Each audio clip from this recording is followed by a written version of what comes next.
the Dawgs podcast with your hosts, Blake Reneker, Justin Charles, and Josh All. We're excited to welcome to the show now CHOPZ. You guys know him from formerly Twitter Spaces, now X Spaces. Man, we appreciate you being here with us, sitting down, talking some Browns football. Of course. What's up, fellas? How we doing? We're almost there. It's football is in the air. Yeah. It's like right around the corner. It's cool to finally meet you, by the way. I obviously see you guys on social media, so to sit down with you, this is really cool. I just want to talk a little bit about the Browns season. Yep. Well, what are you most looking forward to this season? Do you think it's like a little bit of the retooled defense? Do you think what do you think of Ken Dorsey? What do you think he's going to do the offense? Just what's your outlook? Yeah, I think to me it's like the new offense with Ken Dorsey, just kind of based on what I've heard. It's like really playing into what Deshaun does well. It's going back to, okay, that open spread QB kind of, all right, it's laid out. Here's what I want to do. Here's my options, and kind of go a little bit more freedom, I would say. And there's no Kevin Stefanski's a great offense playing caller, great offensive mind. The blending of his system with Ken Dorsey's system, because if you look at the knock on Ken Dorsey when he was in Buffalo, he couldn't run the ball, right? And that was a big problem. Kevin Stefanski's one of the best minds of the running game in football. So you're blending together a very good spread quarterback pass offense with Kevin Stefanski's run initiatives. And to me, that's super exciting, especially when you have like a talent like Deshaun Watson.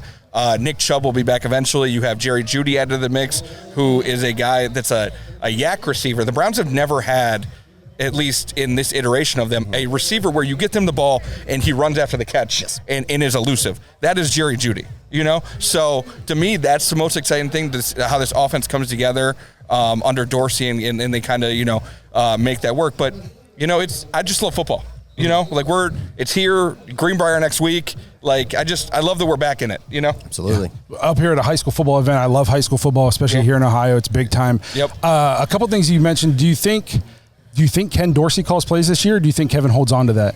I think eventually, I think it will be Dorsey, but again, it's so collaborative. And anytime you hear the Browns talk, Andrew Berry, Kevin Stefanski, Dorsey, whoever, Deshaun, it's all about collaboration. So I don't think it's as cut and dry as I'm calling plays. I think it's going to be so collaborative. Andy Dickerson's going to have a say in what's going on. Yes. Deuce Staley's going to be in the mix. It's going to be so like that. And my thing, Kevin's a great play caller. Kevin, even more than that people don't realize, is a great schemer of the offense in the leading up. In the week leading up, that's where Kevin really shines, and coming up with all right, how can we expose these defenses? So as long as Kevin's involved in that, I'm good, and there's no indication that he would never be taken out of that. So even if it is Dorsey calling plays, I don't think it's as big of a deal as kind of it. I know fans and media we love to talk about that, but I really think it's a little overblown about who actually is telling Deshaun what the play is. I think it's fans just kind of. We need something to talk about. We're Browns fans, so we just panic mode all the time. That's true. That panic mode all the time. I don't know how many people I had say after the Brandon Ayuk news broke yesterday, we got to trade for Brandon Ayuk. I was God, no, we don't need to trade for Brandon Ayuk. Everybody just calm down. Yes. But it's you're right. We need something to talk about all the time. There's not going to be really many training camp battles because this team is so deep. Yeah. You look at it, maybe the 4th, 5th defensive tackle spot. I think the roster stuff gets interesting when you get up to the cut points and stuff like that. Exactly. But it's not this isn't the 2017 Browns where we have a QB competition between Cody Kessler and so it's we have to find things to talk about, and obviously the play caller one is going to be number one on that list. Mm-hmm. So you mentioned Nick Chubb being back sometime this year. Did you see the workout video? I did. I mean, my thought and everything I've heard about Nick Chubb is they're going to give him time to get back. Then you see that video and you're like, this dude isn't human. What is this? He just had his whole. I was at the Pittsburgh game, never going back to Pittsburgh, by the way. I will never step foot in that city again.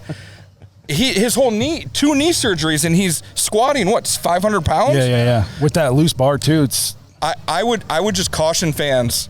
We see the videos, we see all that. Still give him time. Yeah. Don't put a week 1 expectation on it. I would be pretty surprised if he's playing week 1.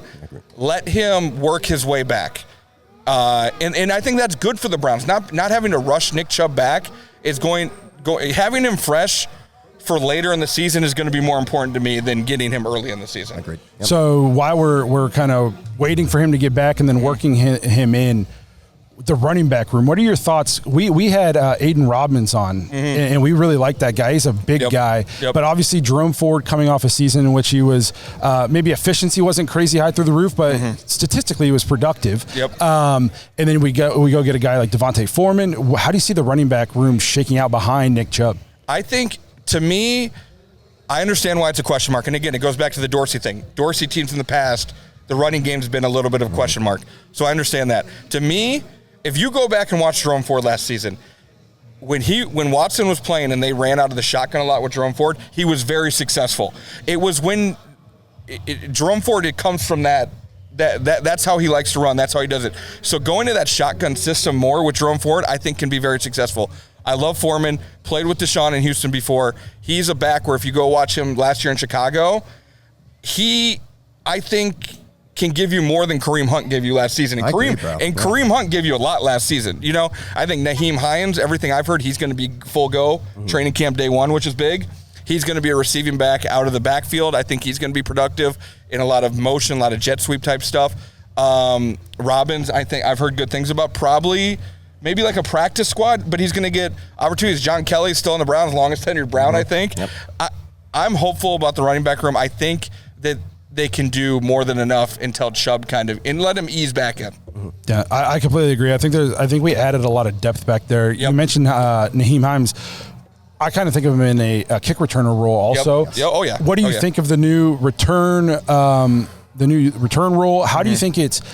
A way I looked at it when it was first announced was it not only does it affect strategy in game, it almost affects roster building, because you might have had a guy who was a fringe player, but if you think he's going to be an absolute threat in the kick return game, now you might be forced to make a decision where this guy never had a chance to make it. But if you think he's going to be a threat back there, now maybe he's working his way into the conversation. And even more than that, I think it affects the roster in a number of ways. James Prochet, if it wasn't for this new kick return system, maybe he wouldn't make the roster, but he's probably going to be your 6th wide receiver, because by the rule of the new kick return, you have to have 2 guys back to return.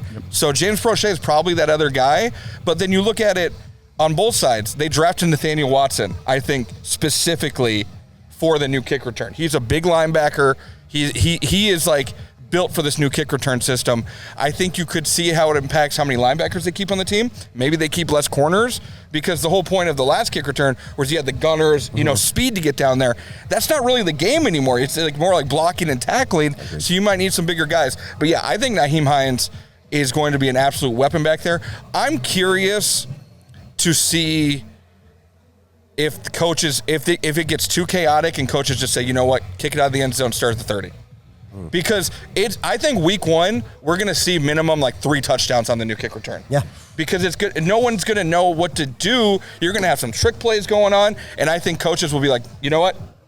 Screw it. Kick it out, 30-yard line. I think you said, like, how you were talking about the blocking and all that stuff. Like, literally, you set a good block up and a guy makes a move and he could be gone now. Yeah. You know what I mean? Literally to the house. Exactly. It's Completely like, reinvented it's a completely different play. Yeah. And I think in the preseason, that's where we're going to see it. Like Bubba's already said it.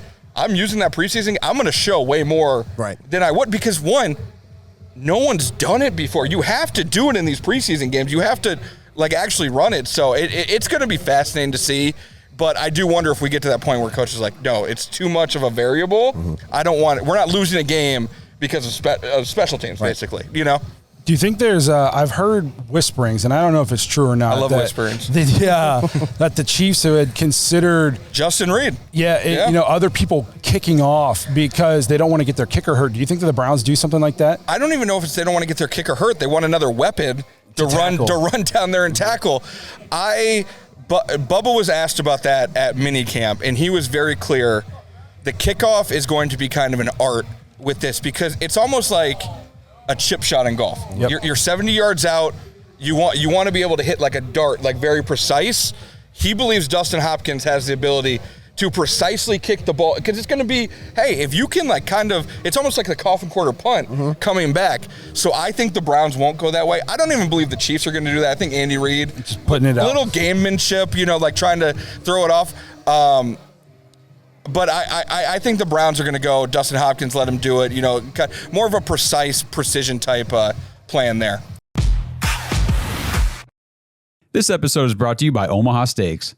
Dog Pack, the summer's in full swing, and you guys know what that means. Omaha Steaks annual Hotter Than Fire sale. Go to omahasteaks.com right now, and for a limited time, you guys can get big savings on great packages from Omaha Steaks for just $99. Plus, you guys can get an extra $10 off that order with promo code DAWGS, DAWGS, at checkout. So these packages with that promo code are essentially $89.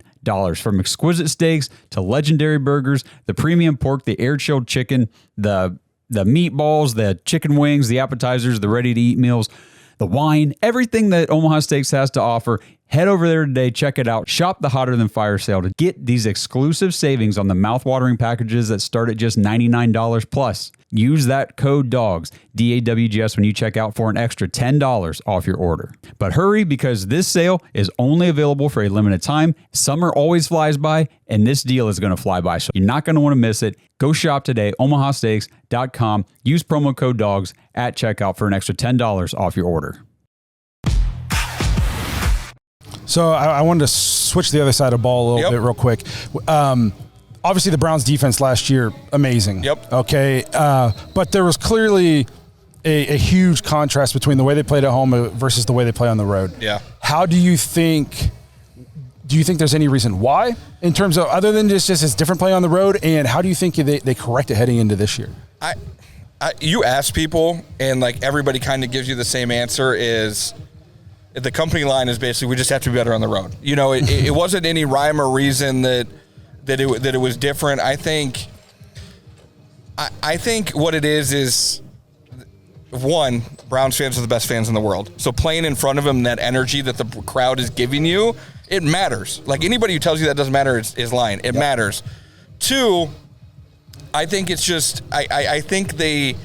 Like, you look at the games where they really gave up stuff on the road. Like, going into the Indy game, they were coming off the San Francisco game, right? Correct me if I'm wrong. They were at the top of their world. They were like, we're unbeatable. I think they took Indy a little light. They were like, it's Gardner Minshew. We're fine. I don't think they were prepared. Indy also runs a lot of misdirection, which to Jim Schwartz's defenses is the one that we saw in the Houston playoff game. Yeah. Yep. Bobby Slowick ran that perfectly. So I think it's more of like, it's less of a road thing, and I think more of it's like specific type. Just they ran some bad matchups in the Houston playoff game. They picked a bad day to have a bad day. That's right. I think that it was more about the situation that was at hand, and it was. I don't think they're incapable of playing on the road. To say it, a long way to say that. And I think you're going to see them play better on the road because I think they're going to be able to, it's going to be on their mind more. But that's not going to like with this defense at home. And you look at the schedule. Everybody talks about the schedule, how hard it is. They have one of the toughest road schedules in the NFL. Or no, they have one of the toughest home schedules in the NFL, which is what you want. Yeah. You want those good teams. You want Mahomes. You want Dallas, Dallas coming to Cleveland, where we have a clear advantage with the crowd. Yeah, you're going to have some road. You're going to New Orleans. That's going to be tough. It's going to be loud. Derek Carr. You're going to Pittsburgh, obviously, Cincinnati. So it's like you got to deal with that. But I think there's some advantages to the schedule where it lines up this season. All right, so a couple more things before we get you out of here. Don't want to take up your whole day. Yep. A lot of talk in the offseason about staying downtown, Brook Park Dome. Mm-hmm. Thoughts? And which way do you think they're going to go? Yeah, to me, I think it's inevitable that they end up in Brook Park. I think Jimmy's going to get what he wants, and I think I see both ways. I live downtown. I love being able to walk to the games. It's great. The Browns need a stadium upgrade. Yeah. It's just it is much like I love the Muni lot. I mean, we're gonna do a live pod down in the Muni lot. We won. Like I love it, but like you go to other cities and you see how these stadiums are set up, and it's just like the Browns could have that in Brook Park, and it's not.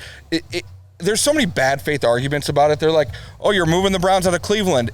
No, you're moving the Browns 10 minutes away by the airport, okay? Mm-hmm. People are acting like bringing in the Art Modell law. And you know what it is? It's just people want to get their name in the paper and headlines and that kind of stuff. To me, I think it's going to end up – I think the city of Cleveland is trying to make it seem like they did all they could to keep them. and eventually, and no one wants to be the bad guy in this situation, you know? But I think if you poll Browns fans, I don't know, I mean, you guys talk to Browns fans all the time too. I think most people are cool with the Brook Park move. I don't think. Yeah. I know we are. Yeah, obviously if it stayed downtown, but like, what would a renovation to the new state, if you're not putting a dome on it, then like what, I mean, obviously it needs to be renovated, but what, are you really doing enough to make it worth the not getting the dome, you know? We're just stuck on the oh, hey, well, you know, this is downtown. It's the lakefront. I think it's just that, I guess, the charisma of that idea. I think, too, if the Browns in Cleveland, they work together, if they move to Brook Park, like you said, it's 10 minutes. People can still go to downtown Cleveland game day, set up some trams, set up some, you know what I mean, to take people back and forth. No, I completely agree. We have a guy in our dog pack in our Discord who is he works construction and stuff like that in Cleveland. He worked on the new Sherwin-Williams building, and he has a little bit of inside information in terms of like the structural integrity of the Brown Stadium. I'm not saying it's falling apart, so don't go run away and say it's going to collapse. Yes, but he's saying what you don't see from just walking around, like in terms of if you know what you're looking at, they need an upgrade. Like they definitely need. We saw it in I think a preseason game last year where it was. Remember the one where it was raining really bad and there's water falling everywhere. Yeah. Like, I mean, it needs an upgrade, and it's like, to me, it's not like if you're going to spend that much money, just go all the way. Yeah. Go all the way, build a new one. Like you said, if you look at the plans, Jimmy wants to build hotels, a whole like community around the thing. It's close to the airport. All right, build up the RTA, which already goes to the airport, and have it go to the stadium. Like let's get creative with it. If they just end up renovating, it just to me would feel like they didn't go all the way in like they could. You know, feels like a half measure to me. Yeah, for sure. And then so last thing I wanted to talk about, we got Coach Stefanski coming off his second Coach of the Year award. Yep.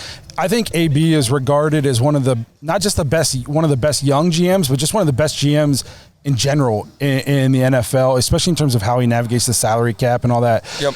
So what do you say to Browns fans who still think the sky is falling? Are there Browns fans who think the sky's falling? falling? If you look, yes, like it is all corners of the internet. Like anytime you post about Stefanski, he's the reason we didn't go undefeated the last 4 years. And I'm just like, how do we get people to see that we have turned?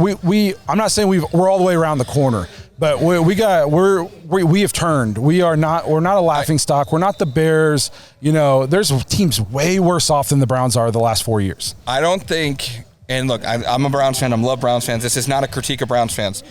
I don't think Browns fans know how to have a good team yet. This is how we talked about with the training camp stuff. Yes. We're so conditioned to have drama and bad, like all the like QB controversy, all this stuff. We don't know how to just have a normal, well-run, organized franchise, which is what we have. If you assume that is what the Browns are right now. They are a normal, well-run NFL franchise who made the playoffs last year despite a wrath of injuries, and now are getting everybody back this year. And did they have a sexy offseason? I think no, because Andrew Berry, all he had to do, he brought back the whole defense that was one of the best defenses in the NFL. He went and saw a need at wide receiver, that again, a position player that they didn't have, went out and got it, and filled some other holes. I would just, look, everybody's going to fan how they want to fan.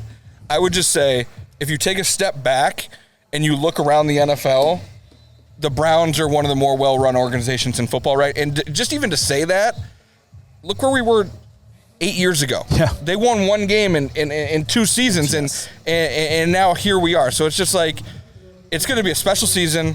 I would just tell people, enjoy the ride. There's going to be ups. There's going to be downs. Week 1 last year, I was sitting by my man Shep here. We went like 3 and out on the first drive, and people were calling for DTR behind me. I was like, support your fucking quarterback. Yeah. Don't watch other games. It's like watch other NFL games, and you're going to see. And I get it. We're so close to it. We care so much. The passion is there. I love that. Keep that forever, but just like try and kind of zoom out a little bit sometimes. Yeah. You know, because I can guarantee you the sky is not falling. They're so set up for success this year. I think it's going to be a very special year, and I can't wait. Yeah, man. There's times I come out of a Browns game, I'm watching at home, and I'm on X, and by the end of the game, I've been defending our guys so hard. It's like I'm crawling out of the trenches. I'm bloodied, bruised up, and I'm like, God, can we just enjoy that we won? Yeah. What the hell are we talking about? My mentions are muted a lot of the time. I'm gonna give a little secret to the bastards, but yeah, look. In one way, that's so good because that just shows the passion the Browns fans have, and again, we're just not, they got to see it, we have seen it, but like, all right, now is the time to take that next step. It's win some playoff games and let's kind of really make our mark on the season. So I can't wait. I think it's going to be a special year starting next week, heading out to West Virginia for the Greenbrier training camp. You guys talked to Watt already. He's so locked in. Like, even more, just having been around in the past couple of years, I've never seen him as dedicated and, like, focused on what he has to do right here. And also, and I don't want to talk for him, but, like, relieved. Like, he just seems very much so comfortable. Yes. And I think that Dorsey, Stefanski, Barry have done such a great job of making him that comfortable that he's ready to play ball. That's it. And, ready to really put on for the city. Man, well, we appreciate you sitting down. I could sit here and talk Browns football with you for probably the next 10 hours. Football for 24 hours. Yes, but we won't take up your whole day. We appreciate you sitting down. I'm sure everybody knows, but in case there's somebody, how do they find you online? Yeah, what's my PCHOPZ_ on Twitter, X, whatever you want to call it. Check out the Lockerverse app. We'll be doing live streams from training camp. I'm going to be live stream training camp updates every day from the Lockerverse app out at Greenbrier, so that's going to be a great time. I appreciate you guys. I just want to give you guys your flowers. Yeah, thank you. I see your guys' podcast on Twitter all the time. I think you guys have great conversations, very real conversations about the Browns that a lot of people, some people don't want to admit that this team is good and fun and Deshaun's a good quarterback, so I appreciate you guys for saying it. No, we appreciate you sitting down. We appreciate everything you do for the Browns. It was nice to finally meet you, and can't wait to get the season going. Yep, let's do it, boys. Thanks for listening to another episode of the Dawgs Podcast. Make sure you subscribe on YouTube and follow us on Twitter at the Dawgs Podcast. Get your thoughts on the show at thedawgspodcast.com.